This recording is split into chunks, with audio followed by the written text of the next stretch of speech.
Hey, small groups and super group, welcome to week 8 of It's the End of the World as We Know It. I'm thrilled that you have made it through this whole series. I hope it has been good for you. I know it's been a lot of fun for a lot of us to just really process what does end time study mean for us. Now, here's what I hope it doesn't mean for you. My kids have done this a handful of times during these weeks, is that when something is happening at school, they're like, it's okay, end times, tribulation, it's all gonna come to an end, it doesn't matter. And I'm like, no, you've missed the point if you think that studying the end times gives us like a reason to give up. Like, oh, it's just all going to come to an end, so who cares? In fact, I hope the opposite is true, that the more we study the end times, the more motivated you are to want to serve the Lord till that day. And I talked a little bit, well, this week we were really dealing with this question of what happens at the end? Like, what do we do for all of eternity?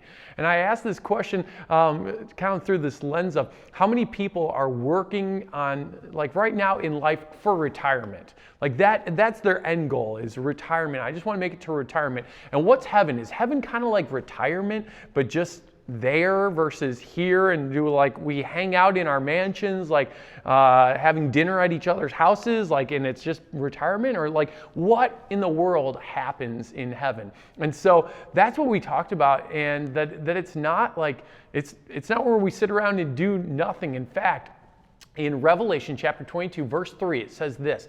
It says, his servants will serve him. And it's all in the context of what we're doing there, is that we are going to serve God. In fact, we're going to serve him for all of eternity. In fact, I don't think we are going to be sitting around doing nothing. I think we are actually going to be active doing something. And what is it that we're going to be active doing? Well, he describes this new heaven and new earth, and the earth is actually this place where it really describes almost settlements of people and kings and nations and all that. And I believe that's us. I believe that that Christians are going to inhabit this new earth and new heaven, and we're going to serve and work the land. In many ways, it's a return to the original Garden of Eden experience, where we are working and subduing the planet and to serve him as a kingdom and his kingdom, but it's not by the sweat of our brows, and it's not painful, and it's not toil. It's actually with great purpose and pleasure, both for God and for us.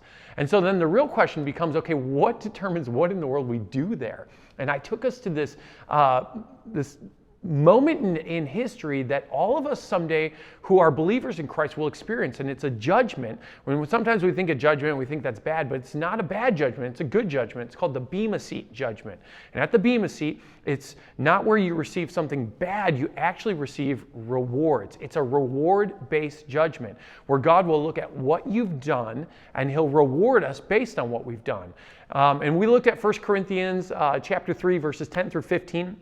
That describe kind of how everything that we've done with our lives, which he describes and uses an illustration of like a building, is going to be tested with fire. And if what you've built with, if the materials you use last through that fire, you will receive a reward. And really what the thing that determines what we're building with is, are we using our life and our efforts and our behaviors and our obedience to serve God for his purposes, or is it for our own pleasures, our own purposes? If it's for ourselves, all that's going to be consumed. If it is in obedience to him and for him, that is going to produce a reward in heaven that I believe is going to last for eternity. It's how we're going to serve him. It's how we're going to work for him for eternity. It's going to be a sweet thing that will last us forever. And I just ask this simple question. With your life, with the short amount of life that you have here on planet Earth, I know sometimes it feels long, but it's short in terms of eternity. The question is, are you living for this life, or are you living for that life? Are you living for earth, or are you living for heaven and for eternity? You know, we're going to spend a whole lot more time there than we're going to spend here. And so how you live here and now matters how you will spend eternity and what you're going to be doing. And God actually challenges us. Jesus said these words where he said, if you're faithful with the few things here, I'm going to make you faithful, or I'll put you in charge of many things in my kingdom.